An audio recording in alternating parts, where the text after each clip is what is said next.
इस वीडियो को सभी साथी बहुत ध्यान से सुने और शेयर करें। सभी के लिए बहुत काम का है। एक समय ऐसा आता है कि जब हमारी नौकरी ना लगे, साथ में पैसा भी नहीं है, घर में ज़मीन भी नहीं है, तब क्या किया जाए? भाई तमाम छात्र ऐसे हैं कि जिनके पास पैसा भी नहीं है, पढ़ाई भी करते रहे लेकिन नौकरी नहीं मिली, ज़मीन है नहीं जिससे खेती करके अपने परिवार का या अपना पालन पोषण कर लें। ऐसी स्थिति है नहीं। तब ऐसी स्थिति में से निकला कैसे जाए, बचा कैसे जाए? और घर की इतनी जिम्मेदारियां हैं कि डिप्रेशन के मारे दिमाग फटा जा रहा है। 60% लोग ऐसे हैं, युवा हैं, जिनको नौकरियां नहीं मिल पाती, तैयारी कर रहे हैं, ज़मीन भी नहीं है। और जब पैसा और ज़मीन नहीं होता तो तुमको कोई उधार देने वाला भी नहीं है। इतना भी पैसा नहीं कि हम अपना खुद का कोई बिजनेस कर सकें। तो ऐसी स्थिति हो सकता है मेरे सामने आ जाए या और बहुत लोगों के सामने आती भी होगी। तो उससे बचने का एक ही तरीका है। भले ही आपको ये लगता हो कि क्या बात बता रहे, लेकिन मैं बिल्कुल सही बता रहा हूँ कि जब ऐसी स्थिति आ जाए, हो सकता ना आए, हम तो दुआ करेंगे, बाई चांस अगर आ जाए, तो मेरा एक सबसे अच्छा तरीका ये है कि कोई एक गुण पढ़ाई के साथ अवश्य सीखते रहें। कोई एक गुण, लेकिन उस गुण में इतनी महारत हासिल हो कि आप बहुत अच्छा उस तरीके को कर सके। जैसे सपोज दैट हमने क्या किया, हम पढ़ाई करते रहे और पढ़ाई के साथ साथ हमने पेंटिंग बनाना भी सीख लिया। बाई चांस हमारी नौकरी नहीं लगी, किसी ने रोजगार नहीं दिया, तो हम पेंटिंग बना बना कर बेच बेच कर अपना रोजगार तो कर सकते हैं, अपना घर का पेट तो पाल सकते हैं। भाई क्यों नहीं कर सकते? आप पढ़ाई कर रहे हैं, आप सैकड़ों विषय पढ़ते हैं, आप एक विषय इतना मजबूत पढ़ लें, इतना अच्छा पढ़ लें, चले हम कह रहे हैं आपने हिंदी तैयार कर ली, इतनी अच्छी तैयार कर ली कि आपको नौकरी नहीं मिली, तो आप बड़े बड़े कोचिंग संस्थान में जाकर अगर हिंदी भी पढ़ाने लगोगे तो आपका नाम हो जाएगा। देख लीजिए विकास दिव्य कीर्ति हैं, कुमार विश्वास हैं, केवल एक ही विषय से फेमस हैं। आपने मान लीजिए इतिहास अच्छा कर लिया, इतना अच्छा इतिहास कर लिया कि नौकरी नहीं मिली, तो संस्थानों में जाकर, स्कूलों में जाकर छोटे बच्चों को पढ़ाने लगे, आप ओझा सर जैसे फेमस व्यक्ति बन गए। आपने गणित अच्छा कर लिया, आप इतने फेमस हो गए कि आप अभिनय सर जैसे बन गए, गगन प्रताप जैसे बन गए, राकेश यादव जैसे फेमस टीचर बन गए। पेट तो पलता रहेगा ना, भूखे तो नहीं मरोगे। लेकिन अगर आपने पढ़ाई के साथ कोई एक गुण ऐसा ग्रहण नहीं किया, उम्र हो गई 30 साल, तब आपको कौन रोजगार देगा? जहां प्राइवेट कंपनी में काम करने जाओगे, वो बंदा यही पूछता है, उसका मालिक यही कहता है कि भैया तुम्हें कोई काम आता है? तुम कहते आते नहीं, तुम्हारे पास एक्सपीरियंस नहीं, वो तुमको कैसे रख लेगा?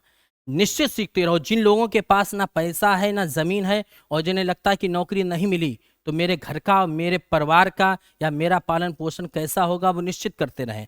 एक मैं बात बताऊं, एक एमबीए चाय वाला, उसको नौकरी नहीं मिली या उसने नौकरी छोड़ दी, उसने बाद में चाय बेची, आज ब्रांड है, लाखों करोड़ों का उसका टर्नओवर है। आप चाय बनाना ही अच्छा सीख लें और जब नौकरी ना मिले तो चाय का स्टॉल खोल लें अपना, बढ़िया चलेगा, नाम हो जाएगा। कानपुर में देखते हो वो बदनाम चाय वाला हम लोगों से ज़्यादा पैसा पैदा करता है, एक अच्छा खासा सरकारी नौकरी से ज़्यादा पैसा पैदा करता है।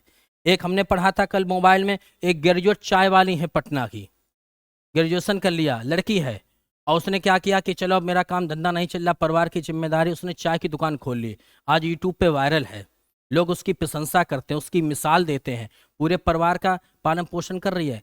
लेकिन चाय दोनों लोग बेच रहे, चाय तो इंडिया में लाखों लोग बेचते हैं, लेकिन उसने इतनी परफेक्ट तरीका से बेची है, इतनी अच्छी तरीके से बनाई है, इतनी महारत हासिल है कि आज अपने साथ साथ कई लोग उसके यहाँ काम करते हैं, उनको भी रोजगार दे रहा है। आप समोसा ही बनाने बेच लें, एक हैं बंगलौर के समोसा मैन, दोनों लोगों ने जाने कौन सी कंप्यूटर साइंस में एमसीए एमबीए किया, उसके बाद आप देख लीजिए बाद में समोसा बनाया। एक दिन का टर्नओवर 13 लाख रुपए है, 13 लाख रुपए। अब कुछ लोग कहेंगे हमें शर्म लगेगी, भैया शर्म लगने के लिए तो कोई जरूर कोई तुमको रुखाने को दे नहीं जाएगा। तब हमारे पास ये जो गुण है, जो हमने पढ़ाई के साथ सीखा था, यही गुण आपको फिर रोजगार देगा। आप मैकेनिक बन गए, मोटरसाइकिल के मैकेनिक हैं, आप मोटरसाइकिल बहुत अच्छी संभाल लेते हैं, आप कार बहुत अच्छी संभाल लेते हैं, तो आपके पास लोग आएंगे। भाई नहीं नौकरी लगी, आपने अपना कारखाना खोल लिया, नहीं खोल पाए, किसी का काम करने लगे, फिर धीमे धीमे अपना कारखाना खोल लिया, उससे परिवार का पालन पोषण चलेगा। दूसरी बात और है, जब आदमी आदमी के पास इतना समय नहीं, आदमी ये चाहता कि मेरा पैसा चार ज़्यादा खर्च हो जाए लेकिन हमारा काम नंबर 1 का हो। आपने देखा हो कि चलो फलाने मिस्त्री के यहाँ अपनी मोटरसाइकिल संवरवाते हैं, फलाने मिस्त्री के यहाँ अपनी कार संवरवाते हैं, फलाने के यहाँ समोसा खाने जाते हैं, फलाने के यहाँ डोसा खाने जाते हैं, वो इतना फेमस है।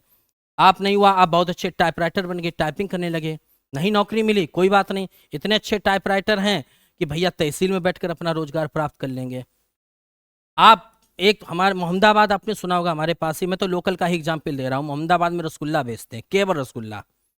रसगुल्ला बेच बेच के लखपति बन गए। कन्नौज की कलावती गट्टा बेच बेच के आज वो ब्रांड बन गया, ब्रांड बन गया भाई। बहुत से लोग एग्जाम्पल होंगे आपके आसपास पड़ोस में जिन्होंने ठेली लगाई, बहुत पढ़े लिखे थे, और उस ठेली में लेकिन जो वस्तु बेची, जो बनाई, वो इतनी अच्छी बनाई कि आज वो ब्रांड बन गए। तो मेरी राय ये है कि पढ़ाई के साथ साथ एक कोई गुण, एक कोई तरीका अपने अंदर जरूर शामिल करें कि भविष्य में जब ऐसी स्थिति आई तो कोई मदद करने वाला नहीं, तब मदद करेगा वो आपका वो गुण जो आपने पढ़ाई के साथ सीखा था। उसी से आपका व्यापार चलेगा, उसी से आपका पेट पलेगा। इसमें कोई शर्मिंदगी नहीं है। आज हम यूट्यूब पे पढ़ा रहे हैं, सपोज दैट मेरा चैनल ना चला या कोई ऐसी परिस्थिति आ गई हमें अपने पढ़ाना बंद कर दिया, तो कम से कम मुझे जीएस अच्छी आती, तुम जीएस पढ़ा पढ़ा कर अपना पेट तो पाल लेंगे।